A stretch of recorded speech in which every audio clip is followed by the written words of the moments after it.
Good day everyone, Dr. Polaris here, and welcome to this 500 subscriber episode. Living placental mammals can be divided up into four major lineages: Xenarthra, Afrotheria, Euarchontiglias, and Laurasiatheria. In today's video, we will be examining the history and present-day distribution of just one of these, Afrotheria. As the name suggests, these animals originated in Africa probably during the late Cretaceous period, and have an extensive fossil history on that continent.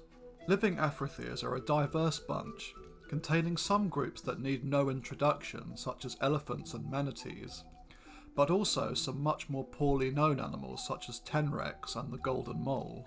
In all, Afrotheria can be split into two broad clades: the insectivorous Afroinsectophilia and the herbivorous Paeungulata.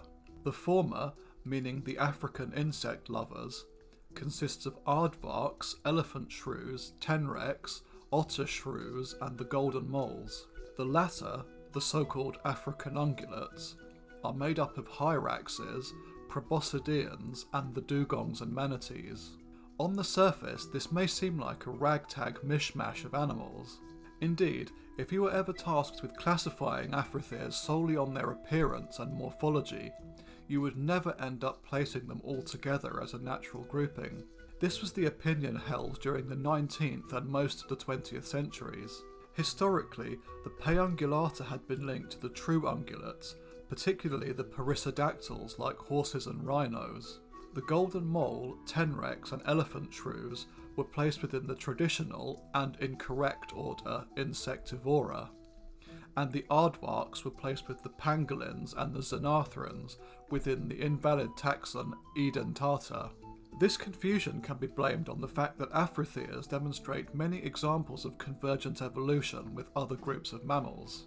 Because Africa was isolated by water, Laurasian groups of mammals such as insectivores, rodents, rabbits, carnivorans, and large herbivores could not reach Africa for much of the early to mid-Cenozoic. Instead, the niches occupied by those groups on the northern continents were filled by various groups of Afrotheres. The small insectivorous Afrotheres such as elephant shrews, golden moles, and tenrecs filled the niches of insectivores. The Hyraxes filled the roles of rodents and rabbits. The Aardvarks filled the roles of various medium-sized ant-eating mammals, such as anteaters, armadillos, and pangolins, found on other continents, and proboscideans, elephants and their relatives, filled the role of large herbivores such as hippos and rhinos. The Sirenians quickly became aquatic and started spreading to other parts of the world, evolving convergently with other groups of marine mammals. The common ancestry of these animals was not recognised until the late 1990s. Since then, increasing molecular and anatomical data have been applied to the classification of all animals. Both types of data support the idea that Afrotherian mammals are descended from a single common ancestor to the exclusion of all other mammals. On the anatomical side, features shared by most, if not all, Afrotheres include high vertebral counts, aspects of the placental membrane formation, the shape of the ankle bones, and the relatively late eruption of the permanent dentition. Studies of genomic data, including millions of allied nucleotides sampled for a growing number of placental mammals, also support Afrotheria as a consistent group. I suppose the best place to start would be with an overview of Afrotheres alive today, starting with Afroinsectophilia. Phylogenetic studies have found that the Aardvarks of the order Tubilidentata are the most basal of these. Although the name Aardvark may be familiar to some, especially if you grew up in the 1990s and watched Arthur after school like I did, it may come as a surprise that real Aardvarks look nothing like their bespectacled cartoon counterpart. Meaning earth pig in Afrikaans, the aardvark is a medium-sized, burrowing, nocturnal mammal native to Africa. It is the only living species of the order Tubilidentata, although other prehistoric species and genera are known. Unlike other insectivores, it has a long pig-like snout, which is used to sniff out food. It roams over most of the southern 2/3 of the African continent, avoiding areas that are mainly rocky. A nocturnal feeder, It subsists on ants and termites, which it will dig out of their hills using its sharp claws and powerful legs. It also digs to create burrows in which to live and rear its young. The first aardvark fossil discovered was originally named Orycteropus gowdrii and was found in Miocene deposits on the Greek island of Samos. Since then, representatives of the order Tubilidentata have been located from the Oligocene in what is now Europe, and it is believed that the order probably originated around 65 million years ago in the Paleocene. As we will see later on, these Afrotheres, like many of their cousins, once had a much wider range than they do today.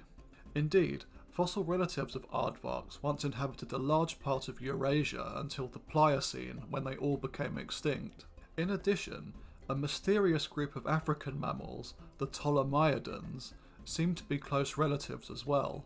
Elephant shrews, also called jumping shrews or sengis, are small insectivorous mammals native to Africa, belonging to the family Macroscelididae, in the order Macroscelidea. Their traditional common English name, elephant shrew, comes from a perceived resemblance between their long noses and the trunk of an elephant, and their superficial similarity with the true shrews in the family Sauricidae. However, phylogenetic analysis revealed that elephant shrews are not classified with true shrews at all, but are in fact more closely related to elephants after all. They are widely distributed across the southern part of Africa, and although not particularly common animals, can be found in almost any type of habitat, from the Namib Desert to boulder-strewn outcrops in South Africa to thick forest. Elephant shrews are small quadrupedal insectivorous mammals resembling rodents or opossums, with scaly tails, long snouts, and legs that are quite elongated for their size, which are used to move from one place to another in a bounding motion similar to rabbits. They vary in size from about 10 to 30 centimetres long, and from 50 to 500 grams in weight.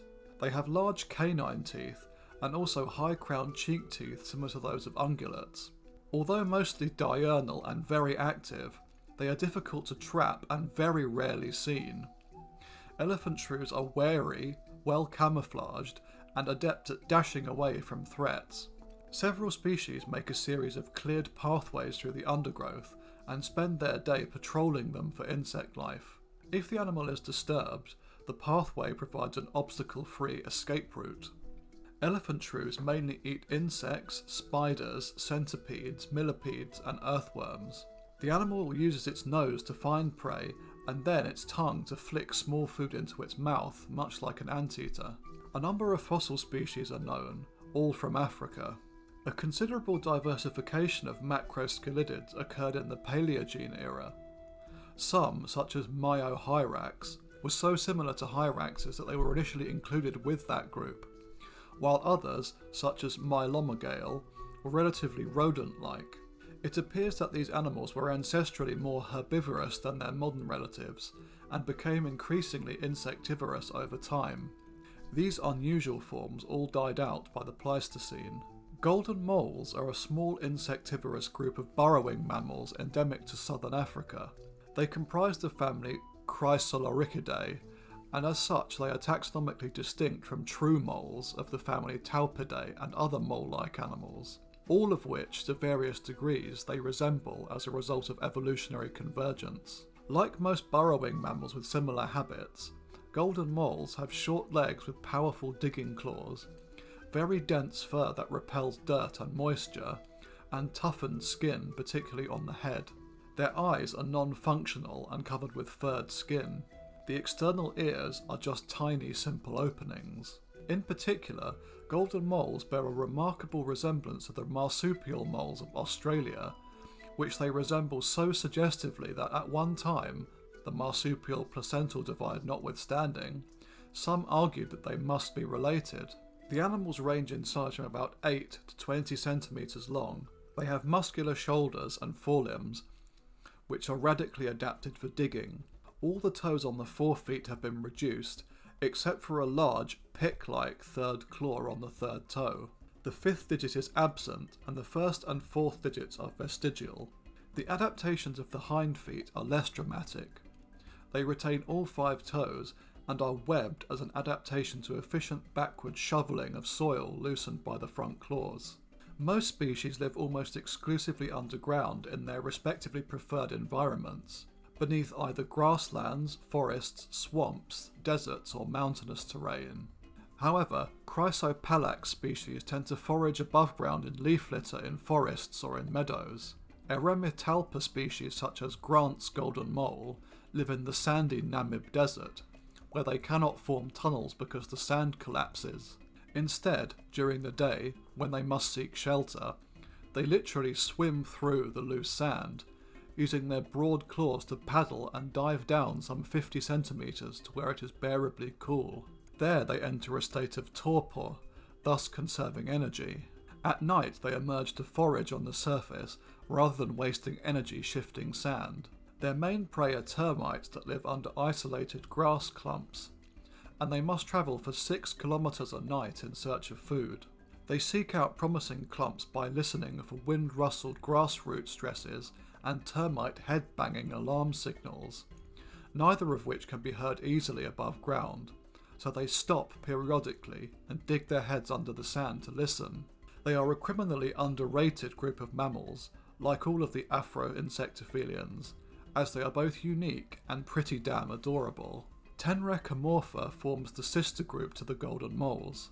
This group includes Otter Shrews and tenrecs, which are indigenous to equatorial Africa and Madagascar respectively. The Otter Shrews of the family Potamogalidae are a family of semi-aquatic riverine mammals indigenous to sub-Saharan Africa. All otter shrews are carnivorous, preying on any aquatic animal they can find with their sensitive whiskers. As their name suggests, they bear a strong but superficial resemblance to true otters, to which they are not closely related, nor are they closely related to the shrews. They move through the water by undulating their tail in a side-to-side motion similar to the motions made by a crocodile. They are rather poorly known animals, as they live in densely forested areas of Western and Central Africa that are difficult to access. There are only 3 living species, and the family split from tenrecs between 47 and 53 million years ago. Speaking of tenrecs, these insectivorous mammals are only native to Madagascar today, but originated in Africa. Tenrecs are widely diverse. As a result of convergent evolution, some resemble hedgehogs, shrews, opossums, or mice. They occupy aquatic, arboreal, terrestrial, and fossorial environments. All tenrecs are believed to descend from a common ancestor that lived 29 to 37 million years ago after rafting over from Africa. The smallest species are the size of shrews, with a body length of around 4.5 centimetres and weighing just about 5 grams, while the largest, the common or tailless tenrec, is 25 to 39 centimetres in length and can weigh over a kilogram. Unusually among placentals, the anus and urogenital tracts of tenrecs share a common opening, or cloaca, a feature more commonly seen in birds, reptiles and amphibians. The lack of an external scrotum can also be seen in most other Afrotheres as well. Moving on to the other great group of Afrotheres, the Paeungulates, we find the Hyraxes at the base of this lineage. These small herbivorous mammals may strongly resemble rodents such as guinea pigs, but they are not closely related to them at all. In truth, their closest living relatives are elephants and manatees. Typically, they measure between 30 and 70 centimetres long and weigh between 2 and 5 kilograms. Hyraxes retain or have redeveloped a number of primitive mammalian characteristics. In particular, they have poorly developed internal temperature regulation, for which they compensate by behavioural thermoregulation, such as huddling together and basking in the sun. Unlike most other browsing and grazing animals, they do not use the incisors at the front of the jaw for slicing off leaves or grass. Rather, they use the molar teeth at the sides of the jaw. The 2 upper incisors are large and tusk-like and grow continually throughout life, much like those of elephants. Hyraxes inhabit rocky terrain across sub-Saharan Africa and the Middle East. Their feet have rubbery pads with numerous sweat glands, which may help the animal maintain its grip when moving quickly up steep rocky surfaces. Hyraxes have stumpy toes with hoof-like nails. There are 4 toes on each front foot and 3 on each back foot. They also have efficient kidneys, retaining water so that they can survive better in arid environments. Hyraxes share several unusual characteristics with the mammalian orders Proboscidea, elephants and their extinct relatives, and Sirenia, the manatees and dugongs. Male hyrax lack a scrotum, and their testicles remain tucked up in their abdominal cavity next to the kidneys, the same as in elephants, manatees and dugongs. Female hyraxes have a pair of teats near their armpits, or axilla, as well as 4 teats in the groin. Elephants have a pair of teats near their axillae, and dugongs and manatees have a pair of teats, one located close to the front of the flippers. The tusks of hyraxes develop from the incisor teeth, as do the tusks of elephants. Hyraxes, like elephants, have flattened nails on the tips of their digits, rather than curved, elongated claws which are usually seen on mammals. All modern hyraxes are members of the family Procavidae, the only living family within Hyracoidea, and are found only in Africa and the Middle East. In the past, however, hyraxes were more diverse and widespread.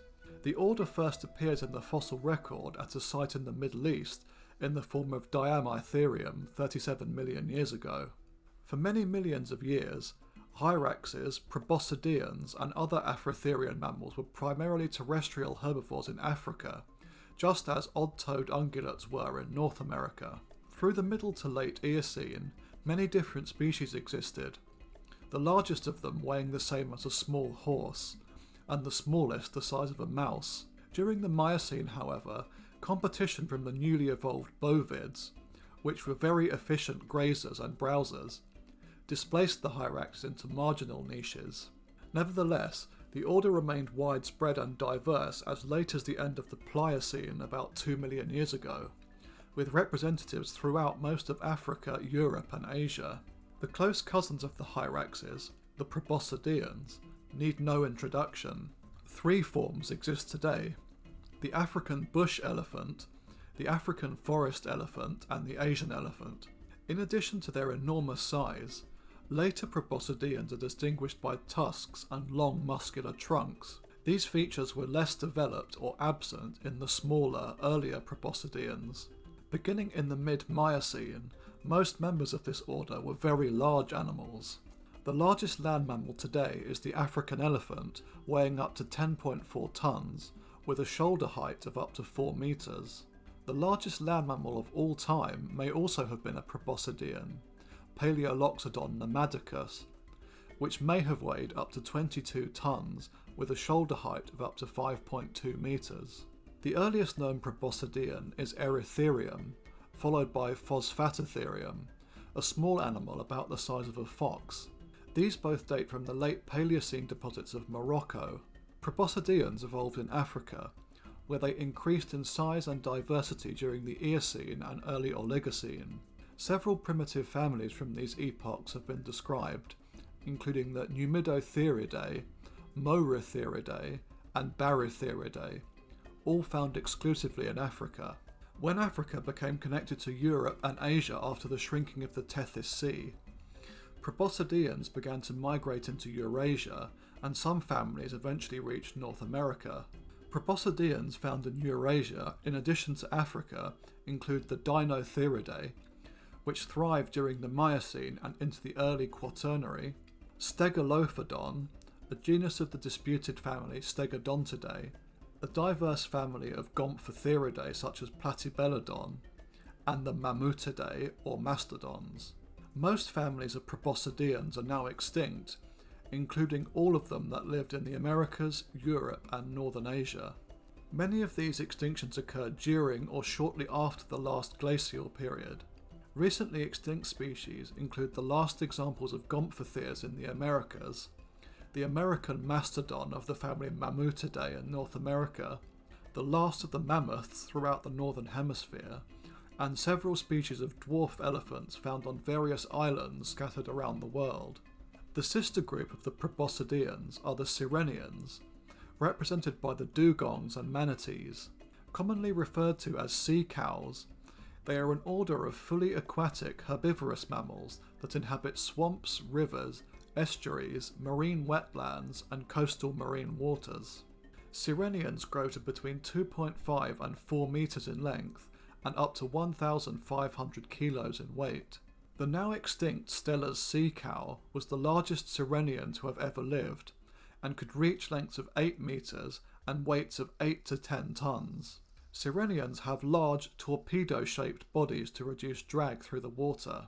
They have heavy bones that act as ballast to counter their buoyancy of their blubber. This layer of blubber is consequently thin and are sensitive to temperature fluctuations, which cause migrations when water temperatures dip too low.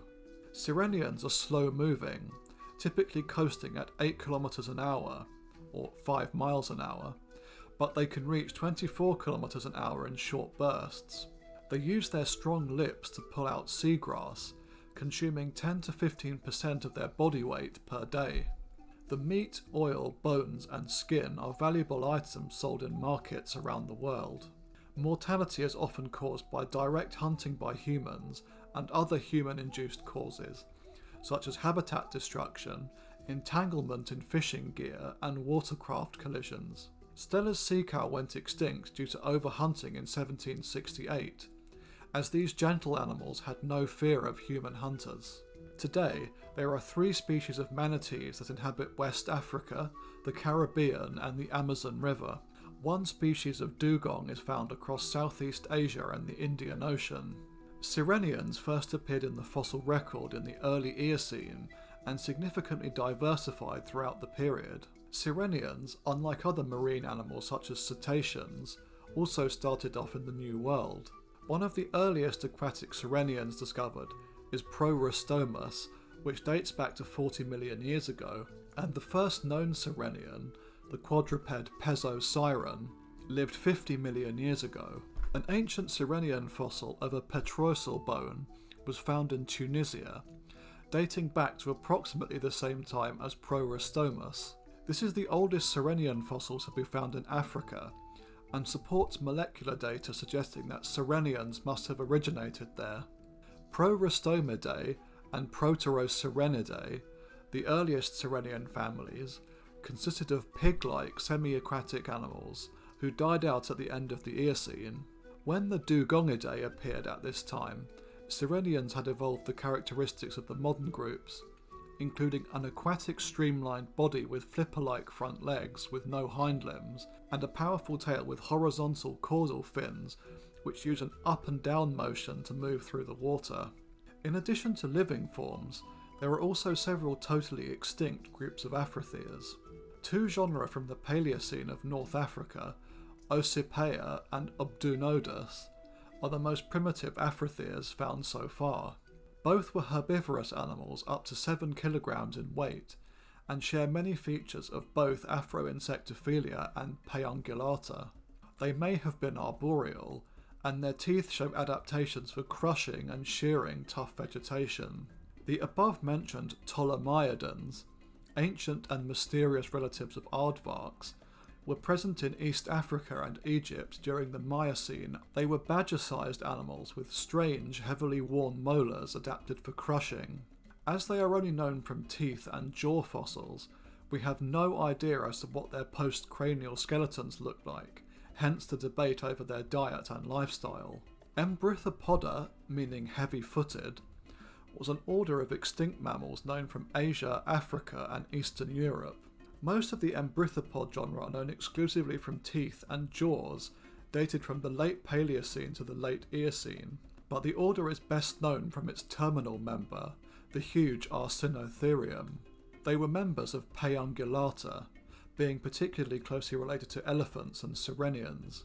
While embrithopods bore a superficial resemblance to rhinoceroses, their horns had bony cores covered in keratinized skin and were not made of hair. Not all embrithopods possessed horns either. Interestingly, this group was once native to Europe and the Middle East, despite evolving in Africa. Embrithopods were selective browsers much like modern black rhinos, and clearly thrived during the warm tropical conditions of the Eocene, but fared poorly at the turn of the Oligocene. The largest and most famous genus, Arsinotherium, was also the last and died out roughly 28 million years ago. Another group of large herbivorous mammals, the desmostylians, were once thought to be paeungulates as well. However, their classification is poorly understood, and they may in actuality be part of Perissodactyla. And with that, we come to the end of this special video. Thanks for watching, everyone. I really appreciate your help in reaching 500 subscribers, and I hope you stick around for future episodes. See you again soon. Cheerio.